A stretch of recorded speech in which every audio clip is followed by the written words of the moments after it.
Eating disorders affect millions of people all over the world today.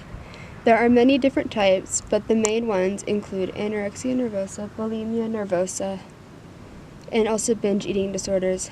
All of these disorders happen to many different people for all different reasons. It has been recorded that approximately 8 million people in the U.S. have anorexia nervosa, bulimia, and related eating disorders. That number is way too high, and this is why I'm talking to you today, so I can spread more awareness to the world about eating disorders.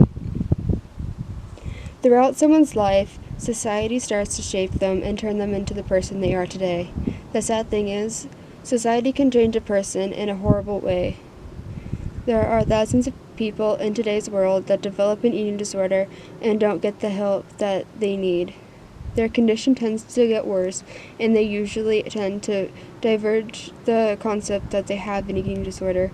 Most teens go without getting help with the fear that they will be judged for what the disorder did to their bodies. The most common eating disorder is bulimia nervosa, also commonly known as bulimia. Bulimia affects 4%, or 1 to 3 in 100 people are affected by this disorder. Bulimia is a very controlling disorder. A lot of the sufferers, or most of them, tend to binge eat and then purge what they ate. They do that so they can still get the taste and the joy of eating, but not have to worry about the amount of calories that they are taking into their body. Many people don't know that there are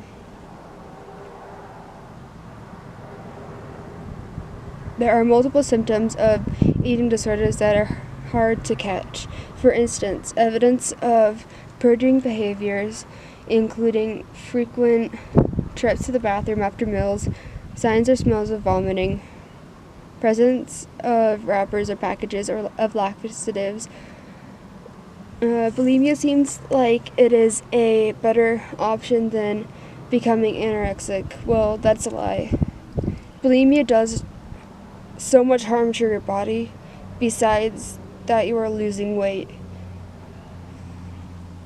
Another eating disorder is anorexia nervosa, also known as anorexia for short.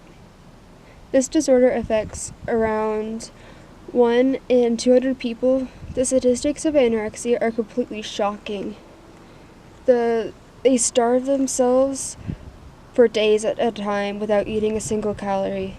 People that struggle with anorexia tend to be repulsive when people start asking questions about it. The thing many people don't understand or even know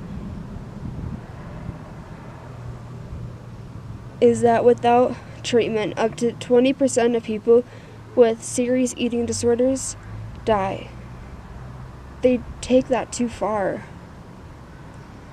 They feel as though that this is the only way for them to be accepted by our society, is to live in that lifestyle or way. The longer you have had this disorder, or the worse your condition is, your chance of survival begins to slim.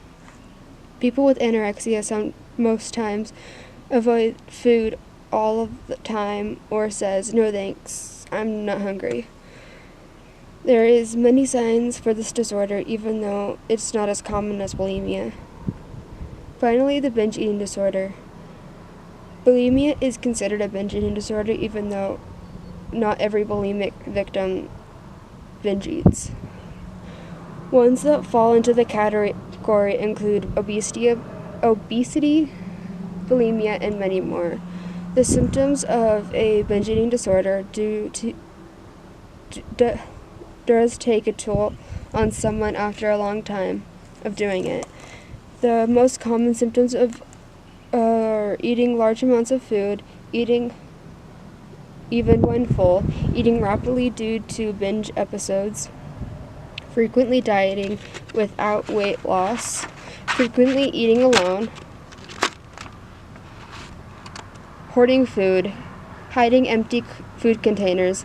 These people tend to put on a lot of weight in a short period of time. It can be caused by many different reasons. It just depends on the person it is affecting. For some, it may be lack of control once one begins to eat, depression, grief, anxiety, shame, disgust, or self-hatred about eating habit, eating behavior, and many more. People lose their self-confidence due to the weight that they put on to their bodies. This disorder is also very life-threatening. It can kill you if you don't get the help that you truly need. Eating disorders affect everyone differently, but know that you are not alone. There are many people out there in the world that are in similar boats. The best thing to do is to tell someone and get the help that you need and deserve. Don't let your disorder define you as a person. You are. You have the right to say, "This is not how my story is going to end." If you need any help, advice, or want to share your story struggling with eating disorder, you can contact me on my Instagram page, mental_health_lifestories, and my email, mental.health.lifestories@gmail.com, but also on my website. You are not alone. There are many people out there ready and willing to support you. Just open your mouth and say the words. Having eating disorder is a very dangerous, life-threatening disorder.